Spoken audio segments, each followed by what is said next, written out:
বয়স্ক না, সকলের জন্য হেলদি ডায়েট ইম্পর্টেন্ট। আর বয়স্কদের ক্ষেত্রে কিছু কিছু ইস্যু দেখা যায়। যেমন বয়স যখন বাড়তে থাকে আমাদের একটা ডাইজেশনের সমস্যা দেখা দেয়। মানে ডাইজেশন এনজাইম গুলো আমাদের কম পরিমাণে সিক্রিট হতে থাকে, ঠিকঠাক ভাবে সিক্রিট হয় না, স্লো হয়ে যায় ডাইজেশন পদ্ধতি। আমাদের বয়সকালে অনেকেরই বিপি, প্রেসার, মানে সুগার, এইসব রোগগুলো দেখা দিতে থাকে। সেগুলোকে কি করে ম্যানেজ করতে হবে? কনস্টিপেশন দেখা দিতে পারে অনেক ক্ষেত্রেই বার্ধক্যজনিত কারণে। গ্রোয়িং এজে থাকি বা মিডিল এজে থাকি, তখন যতটা মুভমেন্ট থাকে, বয়স্ক হয়ে গেলে কিন্তু সেক্ষেত্রে মুভমেন্ট অনেকটাই কমে যেতে থাকে।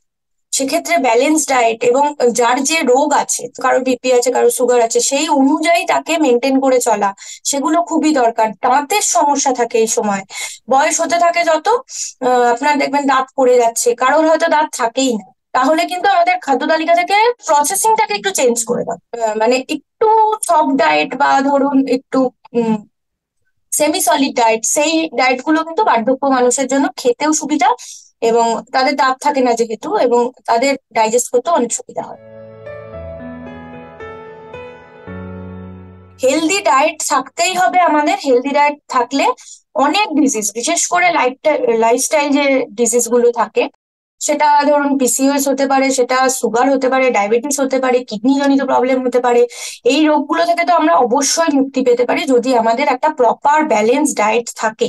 সোডিয়াম কম থাকতে পারে, ময়দা কম রাখতে হবে, চিনি এবং নুনের ব্যবহার কমিয়ে ফেলতে হবে। তাহলে ডায়েটটা অনেকটা ভালো হবে। আর আজকালকার যুগে মানে চারিদিকে জাঙ্ক ফুড, চারিদিকে জাঙ্ক ফুড। মানে দোকানে গিয়ে শো করে রাখা থাকে যে ওগুলোই আপনি কিনুন, প্রসেস ফুড ওগুলোই আপনি কিনুন। মানে প্রসেস ফুড বেচার লোক প্রচুর আছে, ভালো খাবারের কোনো অ্যাড হয় না, এটাই আমাদের দুঃখের বিষয়। একটা সবজি, ভালো সবজি, ভালো ফল, এগুলোর কোনো অ্যাড হয় না। এগুলো আপনাকে বেছে নিতে হবে এবং প্রতিদিনের ডায়েটে অবশ্যই ইনকর্পোরেট করতে হবে।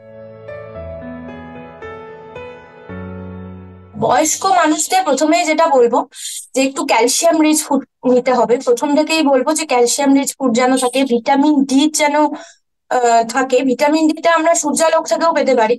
তাই খাবারের মধ্যেও যেমন ভিটামিন ডিটা খুবই কম পাওয়া যায়, খুব ভালো পরিমাণে পাওয়া যায় না, কিন্তু ভিটামিন ডিটা বয়স্কদের জন্য একটা খুব ইম্পর্টেন্ট। তাছাড়াও ধরুন মানে পটাশিয়াম রিচ একটু ফুড দিতে হবে তাদেরকে। এবং তাদের যাতে মানে মাইক্রোনিউট্রিয়েন্ট গুলো যেমন থাকবে, একটু মানে একটু নরম খাবার হতে হবে, সেমি সলিড হতে হবে। সবসময় তারা চিবিয়ে খেতে পারেন না, এই দিকটাতেও আমাদের একটু নজর দিতেই হবে অবশ্যই। সেক্ষেত্রে আমরা একটু স্যুপের দিকে, একটু স্টিউ এর দিকে, তারপরে ধরুন প্রেসার কুকিং করে যে খাবারগুলো আমরা তৈরি করতে পারি সেই খাবারগুলোর দিকে, বা ধরুন দুধে ভিজিয়ে যে রুটিটা দিচ্ছেন সেটা অনেক সফট হয়ে যায়। একটু কর্নফ্লেক্সে ভিজিয়ে রুটি দিলে, মানে কর্নফ্লেক্সে দুধ দিয়ে ভিজিয়ে দিলেও সেটাও অনেক ইজি হয়ে যায় খেতে। মানে একটু ভেজানো টাইপের খাবার বা সেমি সলিড খাবার, এই পদ্ধতিগুলো যদি আমরা অবলম্বন করতে পারি। বা ধরুন ভাতটা আপনি যে আমরা যে দানা ভাতটা খাচ্ছি, সেটা বয়স্ক মানুষদের ক্ষেত্রে একটু যদি প্রেসার কুকিং করে দেওয়া যায়, কিন্তু অবশ্যই ফ্যানটা গেলে দিতে হবে, কিন্তু মাড় ভাত তাদেরকে দেওয়া যাবে না। মাড় ভাত কিন্তু বাচ্চাদের জন্য ভালো, বড়দের জন্য ভালো না। মানে যারা বার্ধক্যজনিত সমস্যায় ভুগছেন তাদের ক্ষেত্রে কিন্তু নরম ভাত দিলেও ভাতটা কিন্তু ড্রেন করে দিতে হবে। ডালটাকেও ভালো করে প্রেসার কুকিং করতে পারি, সবজিগুলোকে প্রেসার কুকিং করতে পারি, এগুলো কিন্তু একটু মডিফিকেশন করবো, কিন্তু তেলের অয়েলের কনজাম্পশনটা অবশ্যই আমাদের কম করতে হবে বার্ধক্য মানে বয়স্ক মানুষদের ক্ষেত্রে। একদমই প্রথমে যেটা বলবো যে ডিপ ফ্রাই করা কোনো খাবার একদম ডুবো তেলে ভাজা হচ্ছে সেটা খাওয়া যাবে না। আপনি শ্যালো ফ্রাই করা ফুড গুলো খেতে পারবেন। আচ্ছা, একদম রেড মিট থেকে একটু অ্যাভয়েড রাখা ভালো। কোল্ড ড্রিঙ্কস অ্যাভয়েড রাখা ভালো, যেগুলো হাই সুগারি ফুড, ধরুন যাতে চিনির মাত্রা প্রচুর বেশি আছে, সেই খাবারগুলোকে একদম অ্যাভয়েড করতে হবে। সেটা চাটনি হতে পারে, পায়েস হতে পারে, বা কোল্ড ড্রিঙ্কস তো বললামই, আইসক্রিম হতে পারে, চকলেট হতে পারে, কিন্তু ডার্ক চকলেট আপনি খেতে পারেন। ডার্ক চকলেটে কিন্তু মিষ্টির পরিমাণ অতটাও থাকে না। আর যেটা বলবো বয়স্ক মানুষদের কাছে একটু সোডিয়ামের রেস্ট্রিকশন থাকবে।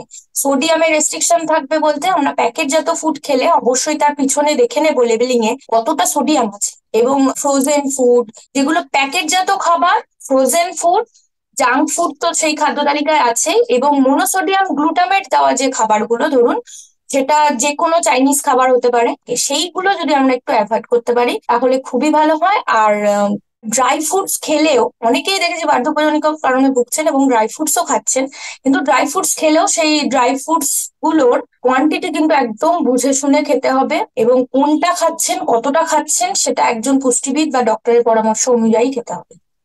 মানে অযথা যে কোনো টাইমে ড্রাই ফ্রুটস ভালো বলেই আমি খেয়ে নিলাম, সেটা করা যাবে না।